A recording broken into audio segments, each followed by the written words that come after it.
Don't sit there and say I have a plan for next year. Because honestly, most everybody in this fan base has lost all faith in you, has lost faith in the organization. Steve Keim, your days are numbered, and I hope this is your last year as the GM for the Arizona Cardinals. Well, I guess that didn't happen, but that video was actually made back in 2020 before it was cool to actually not like Steve Keim. Now, I'm going to go ahead and dive right into this video in terms of letting you guys know why I feel like extending Steve Keim was probably one of the biggest mistakes that the Arizona Cardinals could have done this last offseason. Alright everybody, welcome back into another video here of the Arizona Sports Fan. If this is your first time here, definitely do me one huge favor, smack that like button and subscribe for more Arizona Cardinals content. I did miss an upload yesterday, but that was just because I was under the weather. I still don't feel 100% right now, but the show must go on. In this video, I want to talk about Steve Keim as well as Cliff Kingsbury pertaining to the extensions that they ended up getting in this last offseason. Now, I'm not going to say Cliff Kingsbury should be getting fired as of right now. I'm still going to give him a little bit of time. There's a lot of football left within this 2022 season. So we're going to kind of, put the pin in Cliff Kingsbury as of right now. I most likely probably will make a video, 10 games into the season. We're just really depending on how the season shakes out for the Arizona Cardinals. But I definitely want to talk about Steve Keim, right? And why I do feel like one of the biggest mistakes the Arizona Cardinals made this last offseason was extending Steve Keim. Now, I don't get why they did this at all. Now, if you've been rocking with the AZ Sports Fan here for like multiple years, I have never been a fan of Steve Keim's draft picks. Never. Now, like I said a little earlier, like when I showed you the clip of the 2020 video, I was never a fan of him at all. I don't believe he can draft.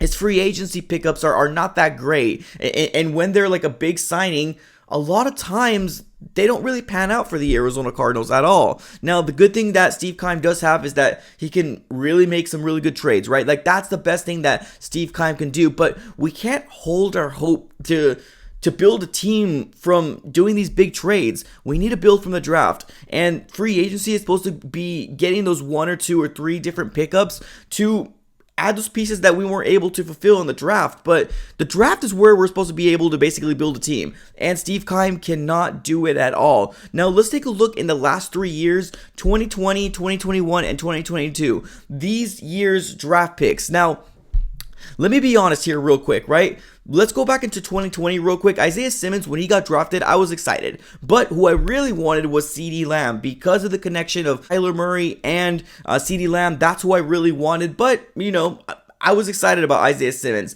The downfall about him is that the Arizona Cardinals don't know how to use him at all, which is really frustrating to see. But there is that, right? Our 3rd round pick in 2020 was Josh Jones. Now, we see him here sporadically. We don't really see him very much. 2020, 4th round pick is Licky Fotu. We see him every once in a while. Not a dynamic player, not a guy that's a playmaker. Let's move over to the next pick, which is Rashad Lawrence. Same thing. I believe he is actually hurt this year as well, so no production from him there. Evan Weaver, he was like, a lot of people were gloating about him, being like, he had so many tackles and blah, blah, blah, blah. This guy didn't even make the 53-man roster. Like, that's how bad it is. Now, Eno Benjamin, I'm a huge fan of Eno. I really am. But as of right now, still hasn't made that big splash production, right? Because we don't necessarily need him because we have James Conner. Now, I am a fan of Eno, but he's not a superstar, right? Not the guy that's going to be a dynamic playmaker for the Arizona Cardinals 80% of the time, right? He's not that guy. He's going to be the guy playing behind James Conner or Darrell Williams, just really depending on what the coaching staff, decides to do. Let's look over into the 2021 draft. Zaven Collins. When he got drafted, I wasn't happy. I really wasn't. And I was labeled to be this negative fan that doesn't like anybody to succeed and blah, blah, blah, blah, blah. Now, we've seen some flashes of, Zaven Collins, but let's be honest. Zaven Collins is no Micah Parsons. And that's kind of where I'm trying to get to this, right? That's where I'm concluding. There's nobody in these drafts that are that superstar player for the Arizona Cardinals, right? The 2nd round pick for 2021, Rondale Moore. I wasn't happy about this pick. I wanted to get a big, tall wide receiver in this draft. Didn't happen. Rondale Moore is now hurt. Now, I do believe we are going to get him a little later on into the season. We'll have to kind of just wait to see how it all pans out. 4th round pick, Marco Wilson. There were some thoughts and prayers and hope that he can become that guy. He's struggling. Next guy, Victor Demikishi. We saw some flashes. We saw some flashes in preseason, but other than that, that's the extent of him.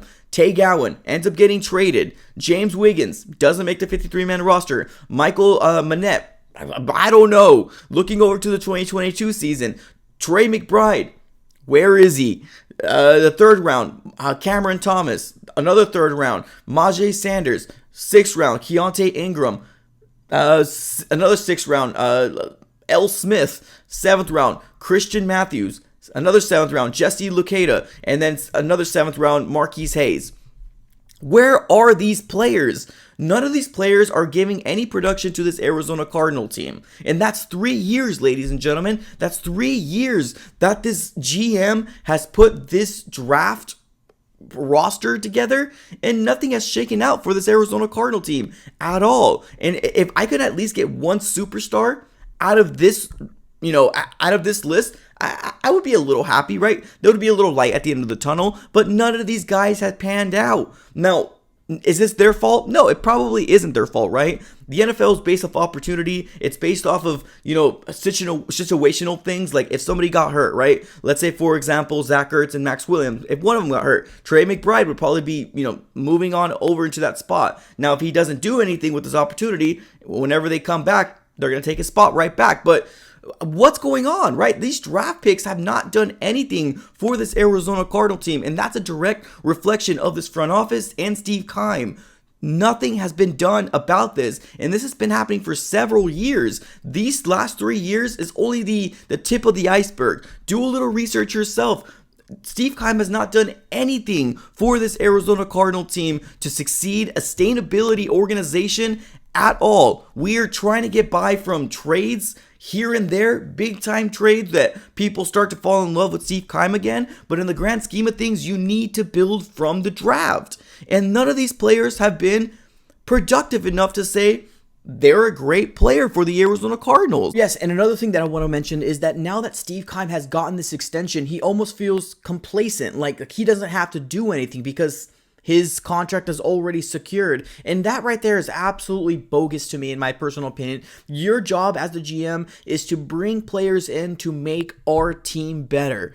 And we've been struggling in defense. Now, we've had some flashes here and there on the defensive side of the ball, but we've all known that the cornerback position was going to be a moment of weakness for this Arizona Cardinal team, as well as the edge rushers, losing a player like Chandler Jones and not bringing in a player to go ahead and, take his place, or even allow the young, edge rushers that we ended up getting in the draft an opportunity to shine. Now, granted, that might not all be on Steve Keim. That is also on the coaching staff as well, to allow them to be there and get those live reps. Steve Keim almost seems complacent with what he has put out on this 2022 roster, and I'm just tired of it. Steve Keim should no longer be the GM of the Arizona Cardinals.